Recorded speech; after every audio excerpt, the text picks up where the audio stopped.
Welcome to the JP8 Report. This is James Pierce with the JP8 Report with a 2026 election interview with candidate for Texas Congressional District 31, Elvis Lossa. Correct. Yep. All right. Thank you for having me. All right. So thank you very much for showing up. I got to take care of a couple technical things before we get going. Welcome everyone to the JPA Report. If you're watching this and you're not a follower of the JPA Report on Rumble, please click that follow button and click the like button and please share it. I'm pretty sure Elvis here would love for you to share this out. That would be greatly appreciated. But for me, I really like it if you follow the podcast. All right. So thank you very much for showing up this afternoon. And we just got a series of questions here. Hope you don't sweat too much. We'll see. All right. And in full disclosure, you haven't paid me anything and I haven't paid you anything. And I'm also going to invite other Republicans that are in the primary for this congressional district also. All right? Yep. To make it fair across the board for all of us. 100%. Right. And I appreciate you having me on and the opportunity to speak to you and your viewers. Okay. So before we really get started here, do you want to introduce yourself? Sure. My name is Elvis Lossa. I'm a U.S. Army combat veteran, a former Ted Cruz staffer, and most recently the policy coordinator for the Speaker of the Texas House of Representatives. And I'm happy to be here. Thank you for having me. All right. Okay, so our first question is do you live in the new CD-31 district? So I actually was redistricted out of that district. I live in Cedar Park. When Abby and I first moved into the district, it was in 2007. We bought our first house in Copper Cove.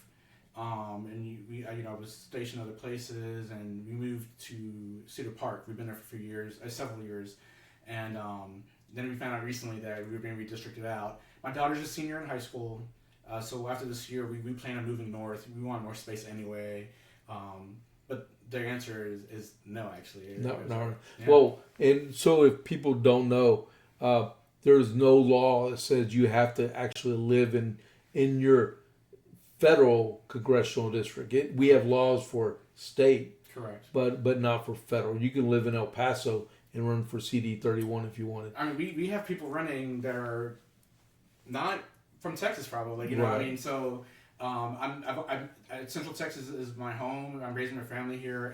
I literally would be a couple streets out of the district. It's not like a huge disparity. We want to move into further in the district. I think that it's important. We want more space, and there's other parts of the district we'd love to live in. Okay, so how big of a problem is illegal immigration in Texas? I think it's a serious problem. We're at the southern of the United States. We're bordering Mexico. We've seen the kind of strain that it has on our government when the administration isn't focused on it. Likely, we have strong state leaders like Governor Abbott, who's done a lot of things to do it, and the current administration, like President Trump, has been doing great things.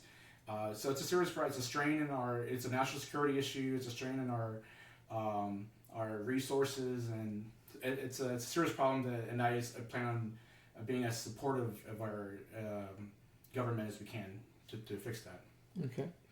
Yeah.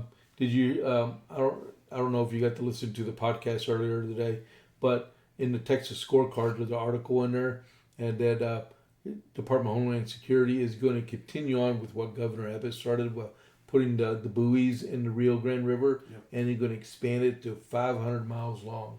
That's great. I mean, that stuff it's working. The numbers have come out that it's reduced. It's reduced the amount of illegal immigration we're having here, and our representative needs to be. So basically, that leaves the cartel.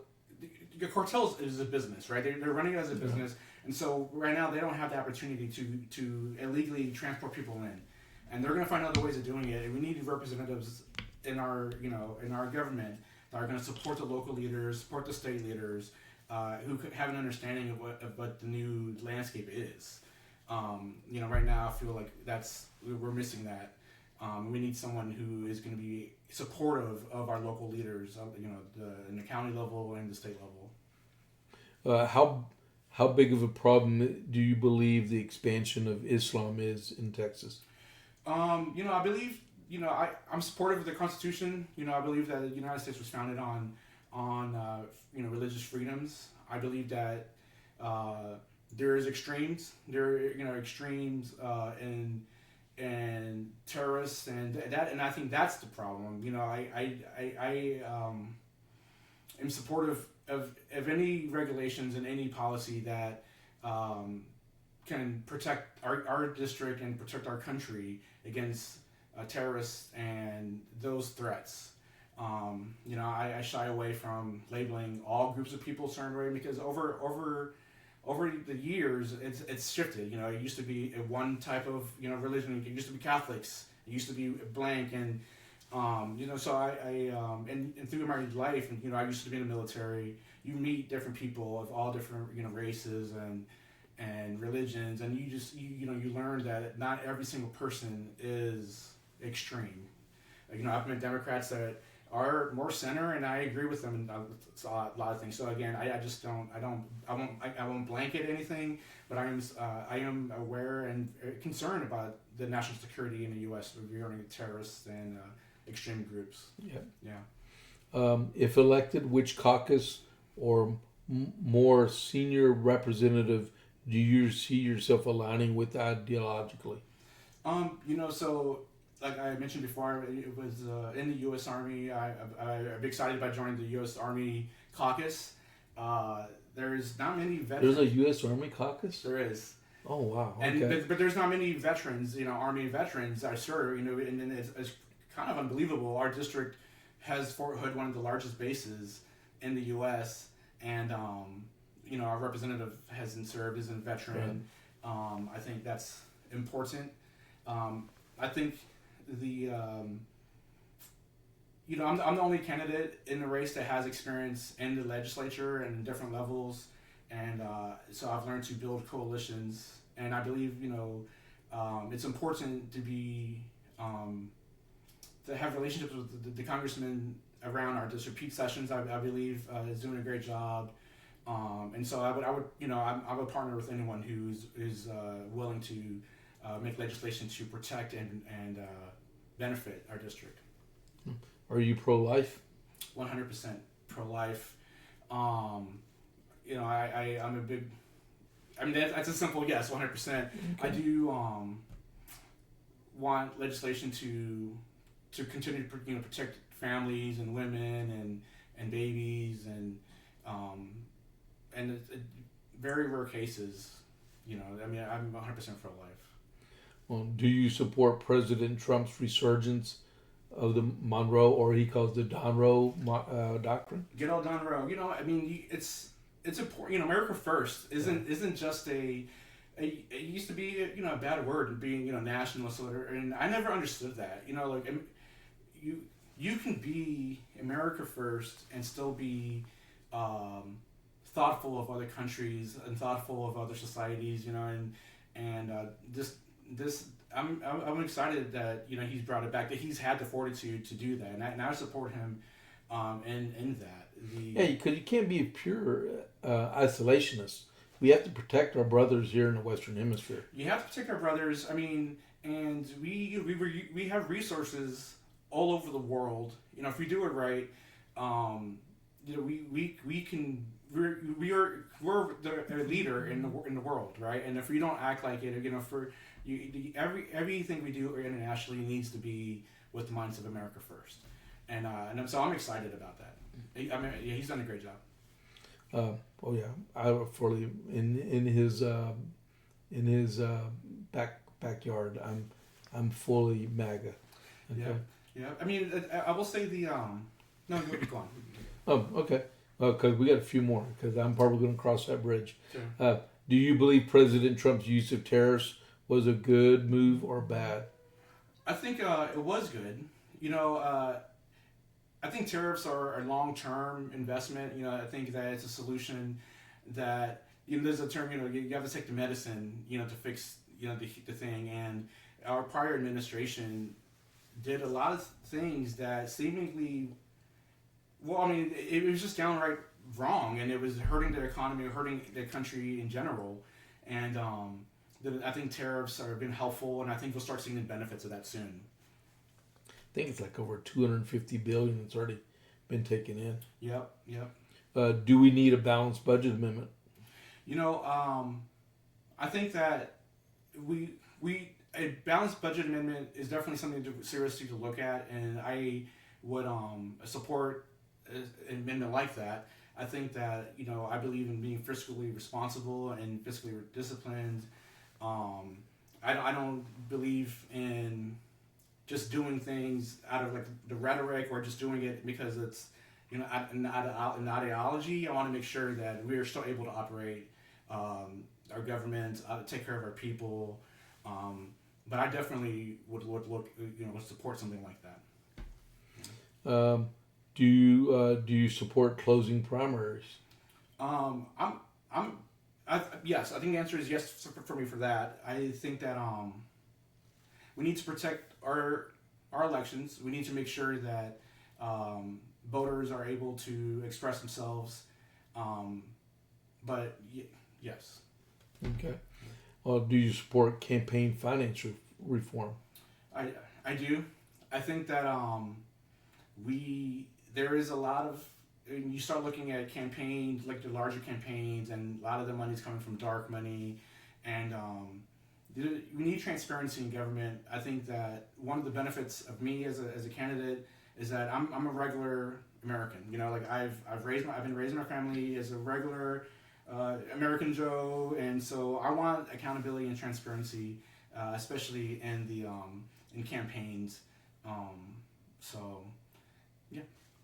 Okay, and don't forget to turn yours in. Yes, let's not make that mistake. What are your views on term limits? Term limits. I think that we need term limits. We have members, and you see it across the country that they treat Congress like it's a retirement home, and I don't know exactly what the term limit is. I'm comfortable with 12 years. I think seniority and experience do mean something. For me, it's frustrating because as a man of integrity, a military person, when I say something, I say what I mean, and I mean what I say. So when I am applying for a job, when I'm running for office, I want to do a good job. And if once you get to a point where you start forgetting where you come from, who you represent, you're not being accountable to the voters, you're missing votes and all these things, then that's why we have to have these rules like term limits. I don't think anyone really, people only care because they start forgetting where they come from. And so I do support term limits. I'm not sure exactly what the years are, but I think that sentiment comes from people are frustrated with we were sending these representatives that are just going on name base alone. They're not doing the job, and I think that's where the sentiment comes from. I once had when I was on the city council here in Copper's Cove, I once had a young lady. Well, she was a senior citizen, and she disagreed with me on my view of term limits because she said the voters are the term limits. Well, you know what? When you get a core group of people always vote for you, and you have low turnout elections, you always get reelected. Right. But we shouldn't be afraid, as politicians and representatives, to be able to have us replaced by someone else that can carry the mantle of being a conservative. Right. And it wasn't. Congress and government was never meant to be a career. No. And I believe in the term representative.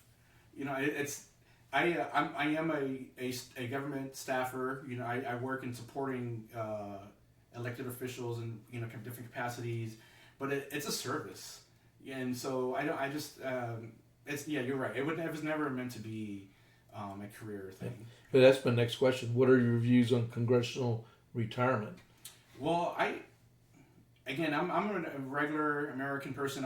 Everything I have, I've earned. I served in the military. I used the GI Bill to go to college. I went to University of Austin in Texas.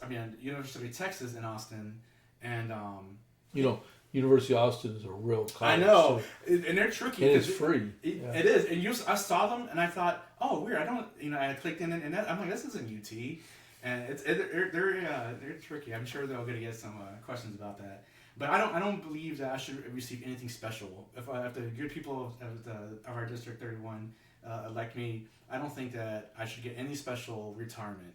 I go, I do my service, and I move on to something else. And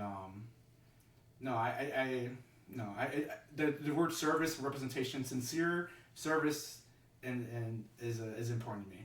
Okay. Yeah. Let's see. If you were king for a day and could make a policy happen or be repealed, what one policy issue would you choose? There's a few that they come to mind. The one that bothers me a little bit is I really don't understand how the Department of Defense, they're not audited. A lot of things, how do we every year, they're not, we don't know exactly where all the money goes. And I understand, someone who's been in the military, I understand there's operations that have to happen that can't be by the numbers. You don't know exactly how much money is going. But even if that was blacked out, and they're admitting they don't have accountability of the money, and that bothers me a little bit. That they've never been able to be accountable for that. That's right.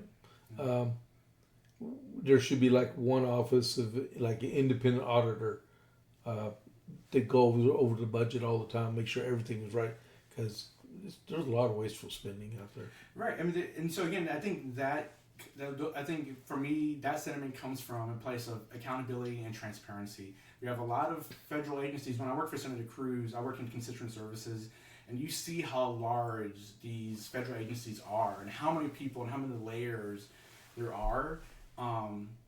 And why? We've seen companies that are running with way less, and so that's something I would focus on. This king question, it kind of reminds me. There's a lot of candidates you hear will say and promise, I'm going to do this and blank. I think there's realities as a freshman legislator. Like your first year, you're not going to be able to implement these grand ideas and these huge policy ideas. You're going to go and you're sending someone into a 450 person knife fight, and it would be nice if the person we send has some experience of being in the room and in how to influence policy.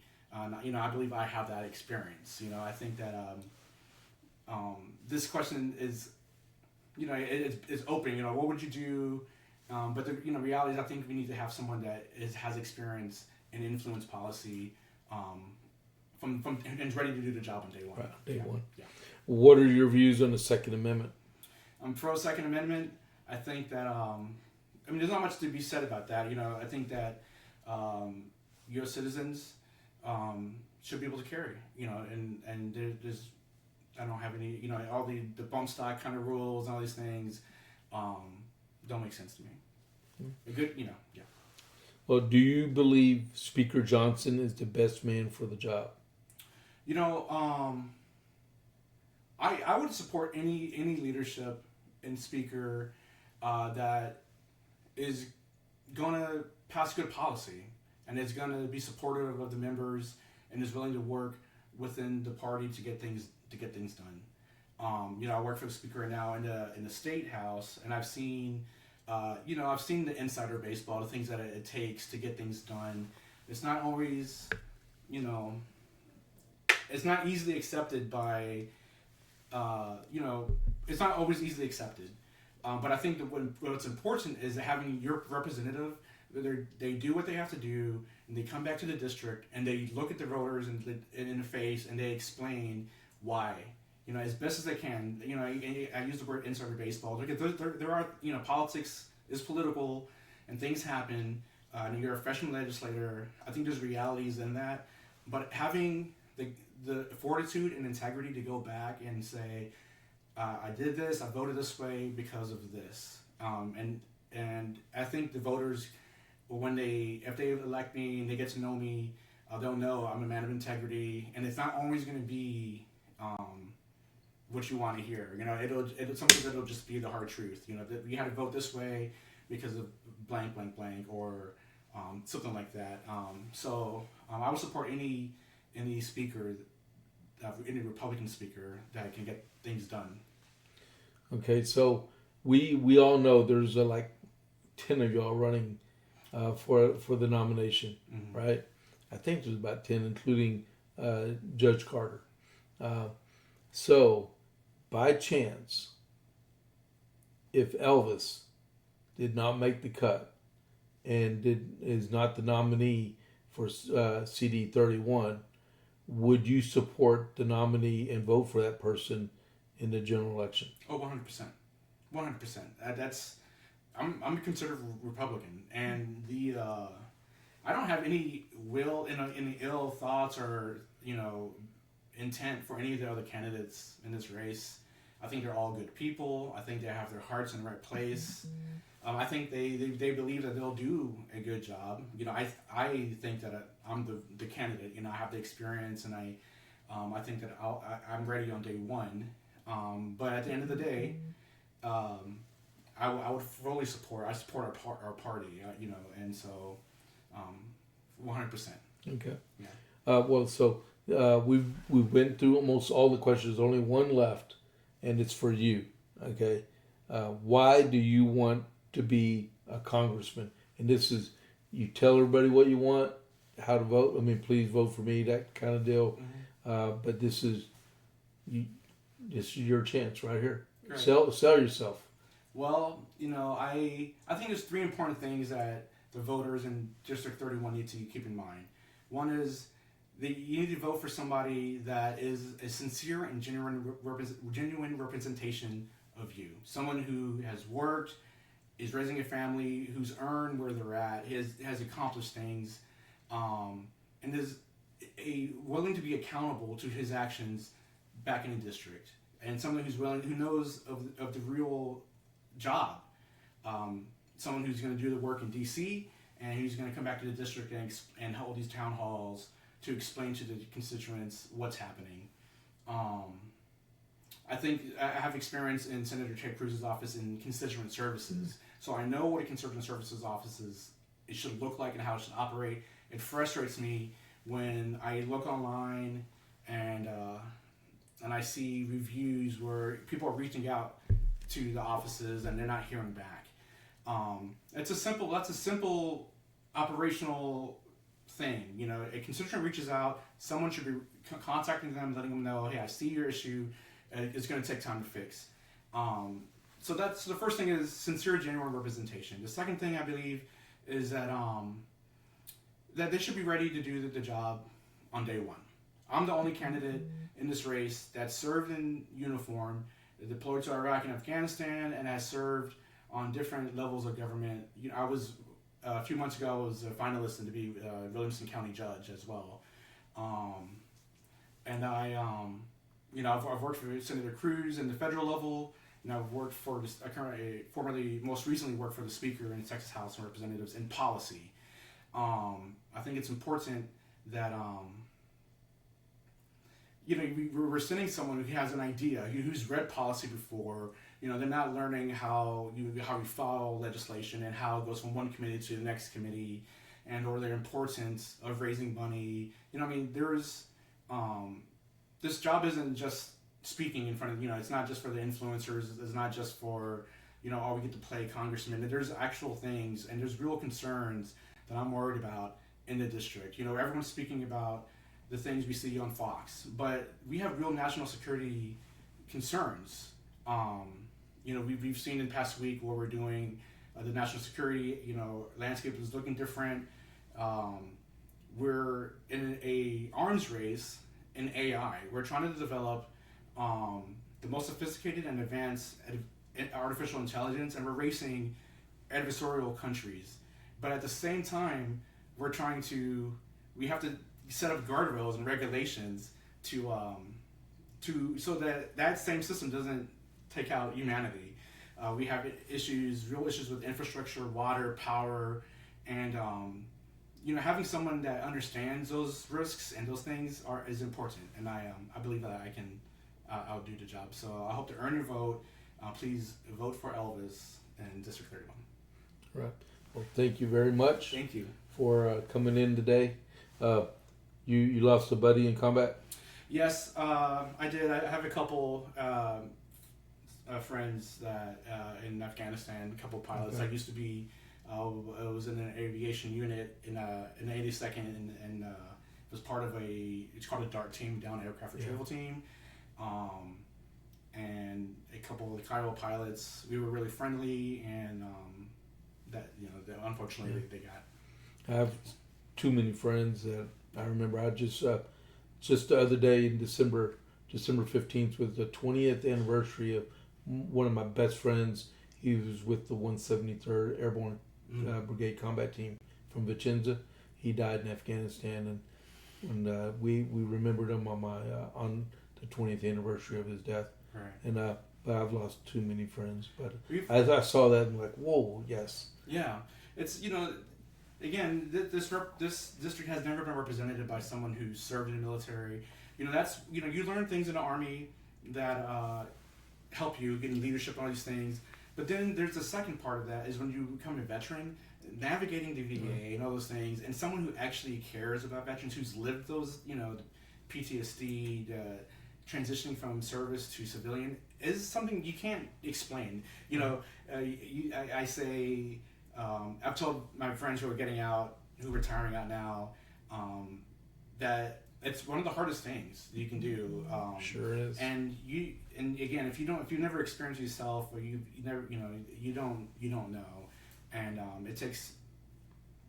I think that we're a special place where we can really do some good in this district. And you're right, because right now we have John Carter, and then before we had Roger Williams, which both of them are really great people. Roger Williams is awesome. And he just lost his wife, if you didn't know. And then we had John Carter before that, and then I believe Chet Edwards was the representative that was defeated by John Carter, and Chet Edwards was a Democrat. But none of them were veterans at all. Right.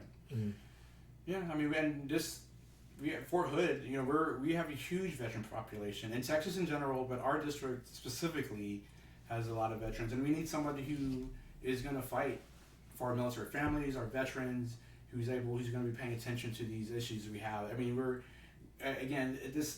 it's easy. This race in politics is easy to say whatever talking point is on Fox, but there's real issues.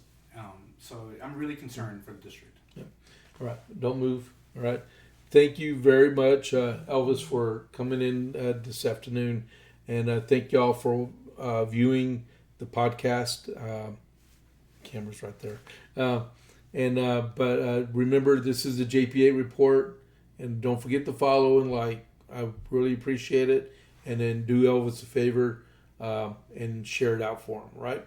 And don't forget, primary day is March 3rd, 2026, and early voting starts February 21st. Yes. All the way up to the end of February, and then skip a couple of days, and then you have election day. And the deadline to register to vote for the primary is February 2nd. All right? So thank you all very much for tuning in. Thanks for having me. Yes, sir. Thank you very much.